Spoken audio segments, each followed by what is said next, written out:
Carlos García Orjuela est un ancien président du Parlement de Colombie. Le voici en février à la sortie du tribunal. La justice colombienne l'accuse de s'être allié aux milices paramilitaires d'extrême droite, responsables de dizaines de milliers d'assassinats au nom de la lutte contre la guérilla. Mais ce franco-colombien par mariage, comme Ingrid Betancourt, clame son innocence et il demande l'aide de la France, qui dépêche presque à chaque audience Jean-Michel Marlaud, son ambassadeur en Colombie.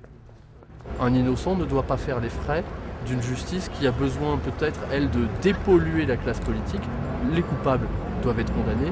Et l'honneur d'une justice, c'est d'innocenter les innocents, quand bien même les accusations sont d'une gravité terrible. Près d'un tiers de la classe politique colombienne a fait l'objet de poursuites devant la Cour suprême pour s'être allié aux milices d'extrême droite. Orjuela est enfermé depuis 2 ans et demi dans cette prison de Bogota. Face à lui, la Cour n'a que des témoignages contradictoires. Il existe ici des groupes armés hors la loi, que le monde qualifie de terroristes. Les FARC, la guérilla de l'ELN, les paramilitaires. Dans un pays où les institutions n'ont pas atteint leur maturité politique, lorsque la justice tente d'agir, et ça a toujours été ainsi dans l'histoire de l'humanité, des innocents comme moi sont victimes d'injustice.